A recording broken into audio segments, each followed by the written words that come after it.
Why this much hate in Tamil cinema? உங்கள் எல்லாருக்குமே தெரியும், நம்ம டேரக்டர் சுதா கொங்கராவோட ரீசெண்ட் ட்வீட் தான் வந்து இப்போதைக்கு ட்ரெண்டிங்கில் இருக்க நியூஸு.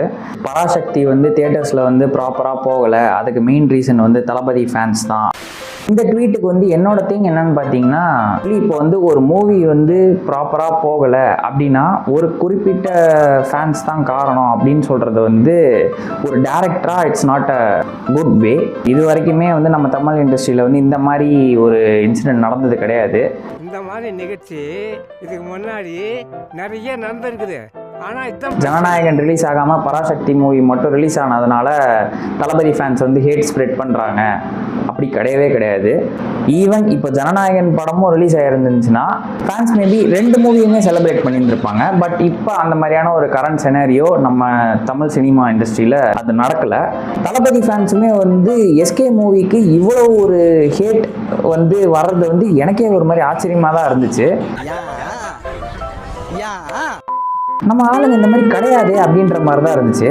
இன்னொரு காரணமும் இருக்குது. லைக் தளபதி ஃபேன்ஸாக இருக்கட்டும், எஸ்கே ஃபேன்ஸாக இருக்கட்டும், ஆர்எல்ஸ் ஒரு சினிமா லவ்வராக இருக்கட்டும், இவங்க யாருமே இல்லாமல் நடுவில் ஒருத்தவங்க இருக்கிறாங்க பார்த்தீங்களா, ஒரு சில தப்பாக இன்ஃப்ளூயன்ஸ் பண்ணுற மீம் கிரியேட்டர்ஸ்.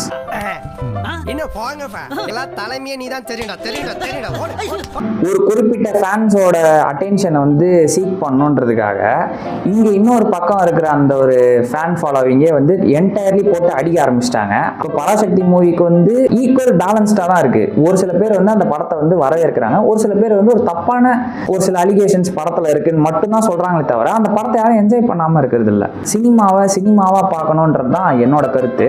ஒரு பொங்கலுக்கு ஒரு நல்ல படம் ரிலீஸ் ஆகுதுன்னா அது எந்த படமாக இருந்தாலும் நம்ம அதை வந்து வரவேற்று பார்க்கறதும் பார்க்காம இருக்கிறதும் ஒரு தனிப்பட்ட ஃபேன்ஸோட மென்டாலிட்டியில் இருக்குது. தப்பான விதத்தில் மிஸ்யூஸ் பண்ணி இந்த மாதிரி ஒரு ஹேட்டை ஸ்ப்ரெட் பண்ணுறது நம்ம தமிழ் சினிமா இண்டஸ்ட்ரிக்கு நல்லதில்லை. இப்போ தளபதிக்கு வந்து இது ஒரு ஃபேர்வெல் மூவி, ஓகே, இதுக்கப்புறமேட்டா அவர் நடிப்பாரா நடிக்க மாட்டாரான்றது அவரோட தனிப்பட்ட கருத்து. பட் அவர் நடிக்கலைன்னா அடுத்து நம்ம யாரை வந்து ஒரு மெயின் அட்டென்ஷன் ஒரு லீட் ஆக்டர்ஸ்க்கு போகணும்னா ஆப்வியஸ்லி இட்ஸ் எஸ்கே ப்ரோ. அப்போ எஸ்கேக்கு போகணுன்னா அப்போ நீங்கள் வந்து இதே மாதிரி தான் ஏதாவது ஒன்று சொல்லிக்கிட்டே இருப்பீங்களா? ஜஸ்ட் என்டர்டெயின்மெண்ட் பேசிஸில் மட்டும் பாருங்கள், தேவையில்லாத ஒரு விஷயத்தை வந்து கிரியேட் பண்ண வேணாம். அதுதான் என்னோட கருத்து. ஸோ நெக்ஸ்ட் வீடியோவில் சந்திப்போம். Until then I'm signing off. Bye bye.